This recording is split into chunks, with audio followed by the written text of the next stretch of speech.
አቡ አሚራ እሱ ቤት ነው የሌላ እርዳታ ስብሰባ የተሰበሰበው። ከእስር ቤት ድምጽ ሁኑን ብለው ልከው ነው መልእክት። ከእስር ቤት ድምጽ ሁኑን ሌላ ካለችበት እስር ቤት ምን ሌላ አበሻ ተገኝቶ ነው እዛ የታሰረ? ድምጽ ሁኑን ያሉት ወይስ? አዎ ሌላ አበሻ ሌላ ወይ እንድትገደል ድምጽ ሁኑ። ምክንያቱም ሞት አፋፍ ላይ ያለችው ስቃይ ላይ ናት። ወይ በቃ ልገላገል እያለች ነው። ጎረቤታችን ያለችው ሌላ እስር ቤት አስገብቷታል። ጭራሽ ጭንቅላታ ራሱ ስቷል። ቆሻሻ ወላሂ ወላሂ ብሎ ደጋግሞ ብለው ነው ነገሩት። ቆሻሻ ውስጥ ነው የምተኛው፣ አትበላም። ትንቃ ራሱ መወርወር ጀምራለች። እዛ ውስጥ ዕቃ ምናምን መወርወር ስትጀምር ከዛ እጇን እና እግሯን አስሮ ወደ ሌላ በረዶ ክፍል አስገብቷት በረዶ ተከፍቶባት ብርድ ልብስ ሽፍንፍን አድርጋ ማጸኗ እንትን ብሎ አይኗ ራሱ አይገለጽም።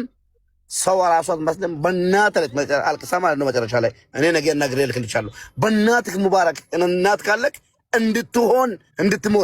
እንድትሞት ባልና ጩህ ትገደል። እኔ ሴት ልጅ ነኝ አለች። እሷ ካለችበት ኑሮ ወላሂ ሞት ክብር ነው። ትሙት ትገደል። እየተጫወቱባት ነው አለች።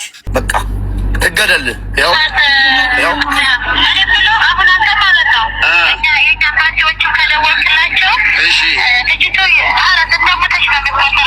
አሁን ያለችበት ሁኔታ እንዴት ነው? ያለችበት ሁኔታ ሞታለች ብለህ መፍታት ትችላለህ። አሁን ለዳታዎች ሄደው አጥንቷት ሲመጡ አይኗ አይገለጥም፣ ጥርሷ ገጥቷል። ይሄ ማጠሯ ምናምን ወጥቶ አጥንቷ በብርድ ውስጥ ቅልልልል ብላ ሞታለች። ሸታ አጣጥዋት መጣች። መጡ እነሱ ማለት ነው። አባዲ የሚባል ትተዋት ማለት ነው። አሁን እምባቲ ካላችሁ ለምን እምባቲ ካላችሁ ደውላችሁ ትገደል ወይ እንደዚህ እንዳለች እንደዚህ አጥንቷ እንደወለቀ ወደ ሀገሯ ትላክ። እምባቲ መጥቶ ይከራከርላል ሰው ነው የሚሉ። እሺ በቃ የት እስር ቤት ነው ያለችው? እኛ ማለት እሷ ያለችው ማለት ብዙ አብረና ግን ታች ላይ አፍራዲ ለብቻዋ አንድ ክላስ ላይ ለብቻዋ ወደ 9 ወሯ ታስራለች። ገብቶሃል? ኦኬ እሺ 9 ወሯ ለብቻዋ ምግብም አታገኝም፣ ሐኪምም አታገኝ። ሌላዎቹ እኮ እብዶች እዚህ መርፌ እየተወጉ ከኛ ጋር አብረው አሉ። እሷን ግን ማንም እያያት አይደለም። እምባሲ ላይ ደግሞ አንተ ጓደኞች እነዚህ ኦሮሞቹ ልጆች ካወራሃቸው ማለት ነው እነሱ መጥተው እዚህ ሲጠይቁ ሌላ የት ናት ብለው ነው መጠየቅ ያለባቸው እንጂ ከላይ ከፎቅ ከአንበር ተደውሎልን ነው እንዳይሉ። እዚህ መጥቶ እንትን ሙዲሩ መጥቶ ፎቅኛ ጋራ ለኢትዮጵያ ኤምባሲ ማን የደወለው? የኢትዮጵያ ኦኬ በቃ በጣም ያሳዝንና ደወለችልክ ልጅ ከእስር ቤት ነው የምትደውለው አይደል? ከእስር ላመጣልሽ እችላለሁ አልኩሽ ዳይሬክት ማለት ነው። ስለዛ አሁን ለዚህ በቃ ሆኖ ተከፍሏል አይደል? 1 ሚሊዮን ሪያል ተከፍሏል። አቡ አሚራን አምጡና ብር መሰጠት ብቻ ሳይሆን ብሩ ራሱ የተሰጠው ከመዳም ኩሽና ብር እኔም አለኝ። አንደኛው ምግብ አትበላም ታቁማለች። ሁለተኛ ደግሞ ቆሻሻ የሚጣልበት ቦታ ነው የምተኛው አሉ። ከዛ አውጥቷቸው ካቴና እጇ ላይና እግሯ ላይ አድርጎ አንድ ክፍል ተደርጋ ሙከየፍ ተከፍቶባት ቅዝቃዜ ማለት ነው። አትበላም አትጠጣም አትሞትም ብሎ እያለቀሱ ነው የደወሉልኝ። በቃ ኦልሬዲ እስክትሞት እየጠበቁ ነው መሰለኝ። ማትበላ ማትጠጣ ከሆነ ሲሚንቶ ላይ እዚህ ተከፍቶ እጇ ታስሮ ለምንድን ነው እጇ የሚታሰረው? አልገባኝም። እስር ቤት ይታሰራል እንዴ? ለጠቅላላው ነገር ልንገርሽ።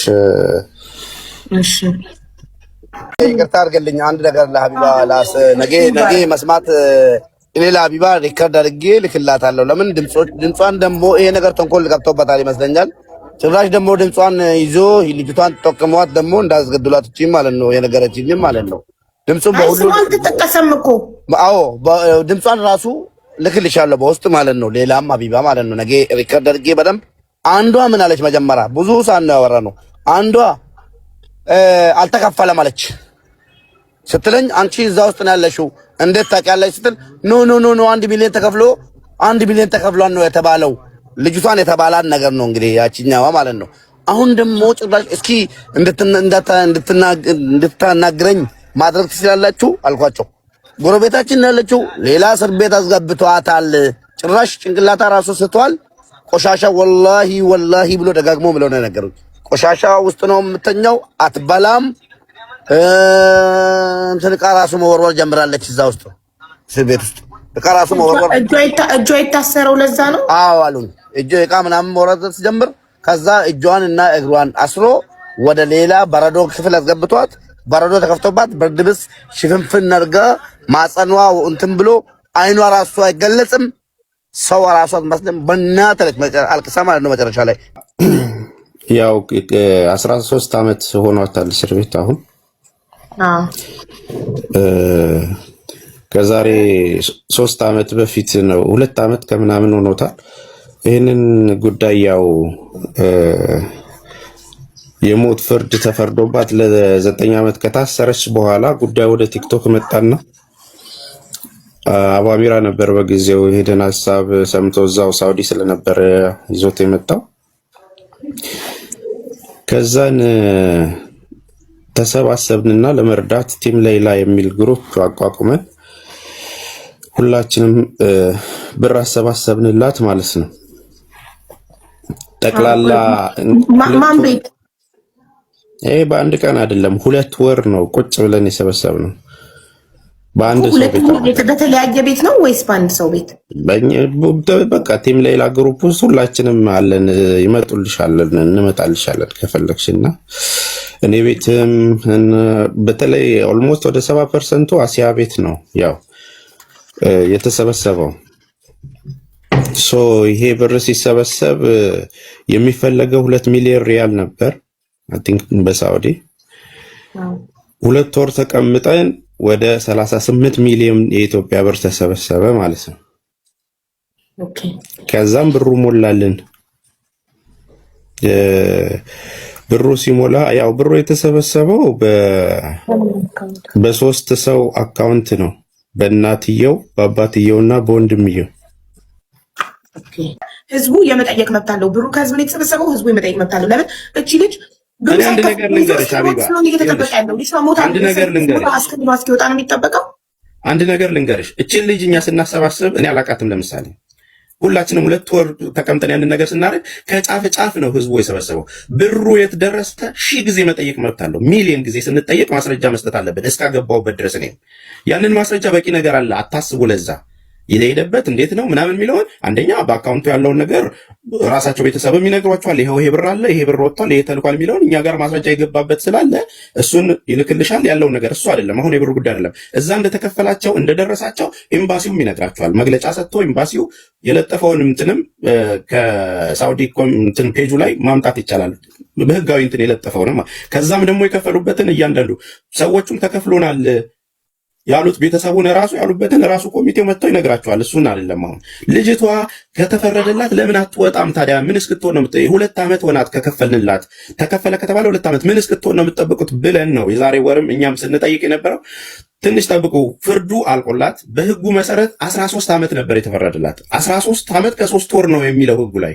3 ወሩን ሳትጨርስ በየትኛውም ህግ ልትወጣ አትችሉም። ቀኑ እስኪያልቅ ድረስ መጠበቅ ግዴቷ ነው በሚል ሁኔታ ውስጥ ያንን ነገር ነገሩ። በቃ ልንቀይረው አንችልም። የተፈረደባት ቀኑ ላይ እኔ ዶክመንት ልክልሻለሁ ምን አይነት ነገር ምን እንደሆነ። ምናልባት ይህንን ነገር ስትይዢ እያንዳንዱን ሰዎች የሚመለከተውን ነገር ማያዝ ስላለብን ነው። እዚህ ጋር ዝም እንትን ብለን ሀሳባችንን መረጃ እንፈልገው ከቤተሰቦቹ አካውንት ቀጥታ ወደ ኤምባሲ አካውንት የገባበት ደረሰኝ፣ ከዛ ኤምባሲ ደግሞ ለሟች ህፃን ልጅ ለሞተባቸው ቤተሰቦች ኤምባሲው ያስገባበት ደረሰኝ ደግሞ ኤምባሲውን እንጠይቃለን። ኤምባሲውን በኮንፊደንስ መጠየቅ የምንችለው ወደ ኤምባሲው የገባበት ደረሰኝ እጃችን ላይ ሲኖር ብቻ ነው። ያለ ደረሰኝ ዝም ብለን እሱንማ ደረሰኙንማ እኮ እኛ እዛ ከኢትዮጵያ የገባበትን እና ወደዛ አካውንት የገባበትን እያንዳንዱን ደረሰኝ ይልክልሻል እኮ። አሁን ወንድም ካሊድ ጋር ነው ያለው እንዳለ ዶክመንት፣ እሱን ያስገባንበትን እንቅልፋተን እሱን እንልክልሻለን። ምንም ችግር የለውም። ቤተሰቧም ይነግርሻል። እዛ ገባ በኮንፊደንስ ኤምባሲው መጠየቅ እንችላለን። ይሄ ገንዘብ ኤምባሲው አሁን ለሟች ቤተሰቦች አስገብቻለሁ ብሎ ደግሞ ኤምባሲው ደግሞ እሱን ይነግርሻል። ለዚህ ነው ቅድም ያልኩሽ ይህንን ጉዳይ እዛ ያሉት ኮሚቴዎች አስገብተናል የሚለውም ኤምባሲም የኢትዮጵያ ኤምባሲም እያንዳንዱን የገባበትን ነገር መጥቶ እንዲነግረን እነሱም መጥራት ያልኩሽ ለዛ ነው። ሶሉሽን እየፈለግኩ ያለሁት ቤተሰቡ አለ፣ ዋናው የጉዳዩ ባለቤት፣ ከዛን ኤምባሲው አለ፣ የተከፈላቸው ሰዎች ደግሞ አለ፣ ይህንን ያስተባበሩት ኮሚቴዎቹ ሳውዲ ያሉት ደግሞ አሉ። ምን ደረሳችሁ፣ እንዴት ነው የሷ ጉዳይ የሚለውን ነገር መጠየቅ እነሱ ጋር ነው መልሱ ያለው ማለት ነው። እንዲህ ምክንያቱም እየሄዱ እየተከታተሏት ቼክ እያደረጓት ያሉት እነሱ ናቸው። እኛ አይደለንም። እኛ አሰባስበን ጨርሰናል። ስለዚህ አሁን ጉዳዩ መሆን ያለበት ልጅቷ እያመማት እንደሆነ ይታወቃል። እያመማት ይሆን ያንን ነገር እስክትሞት የምትጠብቁት ብለን ላይቭን ልልክልሽ እችላለሁ። ምን አይነት ነገር ጮኸን እየተናገረን እንደነበረ ማለት ነው። ላይቭ ላይ ጠርተን እስክትሞት ነው ወይ እቃ መወርወር ጀምራለች? አዎ እቃ መወርወር የጀመረችው አይምሯን እያመማት ስለሆነ ነው። አይምሯን እያመማት ስለሆነ ለብቻ አድርገዋታል። ሌላውን ሰው አታክ እንዳታረግ ለብቻ አይምሯን ስታገለናችን ናግሯት አስሯል እኮ ለብቻ አድርገዋት ያልነበረው። ከዛም በኋላ እስር ቤት ቀየሯት። እስር ቤት ቀየሯት ከዋናው ፍቃድ እድሜዋን እንትን ስለተፈቀደላት ኦልሬዲ ሌላ እስር ቤት ሆና 3 ወሯን ጨርሳ እስክትወጣ ሌላ ቦታ እንድትሆን ደግሞ ወደነበረችበት ተደርጓል። የምንጠብቀው አንድ ደብዳቤ ነው። ያንን ደብዳቤ ከዋናው ከኢላሞቹ ልጅ ሪሊዝ ትደረግ ተብሎ ሲመጣ ትሄዳለች። ዲፖርት ነው የምትደረገው። ስለዚህ ይህንን ጉዳይ ይዞ እንትን የሚለውን ሰው ስልኩንም እልክልሻለሁ፣ ታናግሪዋለሽ። ከዛን ውጭ ይሄን ፕሮሰሱ ምን ላይ ነው የሚለውን ነገር ዛሬ ነገ ሳይባል ያልኩሽ ሰዎች ናቸው። በቃ አሁን ይሄ ብዙ ዓመት የተለፋበት ስለሆነ ሶሉሽኑ ያለው ቤተሰቦቹ አሉ የሚመለከታቸው፣ እነሱን ስልካቸውን ልክልሻለሁ፣ ይመጣሉ። ብሩ ምን ያህል ገባ ምን ያህል ተላከ የሚለውን ከራሳቸው አካውንት ስለሆነ እየወጣ በከፈቱት የተላከው እሱን እነሱ ይነግሩሻል። ከኢትዮጵያ ወደ እንትን የኢትዮጵያ ንግድ ባንክ የላከበትን ዶክመንት ደግሞ አሁን በውስጥ ልክልሻል። እዛ መድረሱን ደግሞ አምነው ኦልሬዲ ብሩ ትራንስፈር የተደረገበትን ዶክመንት ደግሞ ኤምባሲው ደግሞ መጥቶ ይነግርሻል ማለት ነው። ከከፈሉ በኋላ ምንድን ያለው ፕሮሰስ የሚለውን ኤምባሲውና እዛ ተወክለው ይህንን ጉዳይ ያዙ ሰዎች ያብራሩልናል። ሶሉሽን ይገኛል ማለት ነው። ስለዚህ ይሄ ድምፅ መሆኑን ጠልቼው አይደለም። ይሄ ይዛችሁ የመጣችሁት ነገር ሙባረክም ይሄንን ሀሳብ ሰምቶ ያቺ ልጅም ያደረገችው ነገር እንደ አንድ ኢትዮጵያ የኔም ጥያቄ ነው። እኔም ነው የምጠይቀው። ከከፈሉ ተሰበሰበና ከገባ ዋይ ኖት ልጅቷ እስክትሞት ነው ወይ ብሩን የሰበሰብ ነው? ይሄ ነው የኛም የቲም ሌላም ጥያቄ ግልጽ እንዲሆንላችሁ ነው። አብረን ነው የምንጠይቀው። የትም እንትን የሚል ነገር የለም። ሁሉም ነገር ግልጽ ሆኖ መጠየቅ አለበት። ይሄ ፈርተን ወደኋላ ብለን ሳይሆን ጠይቀን እንዳትተውት እያለን ያለ ነው። እኛም ከአቅማችን በላይ ሆኖ የዛሬ ወር ብዙ እየታገልን ስለሆነ ነው። ስለዚህ ይህንን ነው ልልሽ የምችለው። ሀቡ አመሰግናለሁ። እኛም እናመሰግናለን ተስፍሽ። አሁን መሐመድ አንድ የደረሰኝን እየጠበኩ ነው።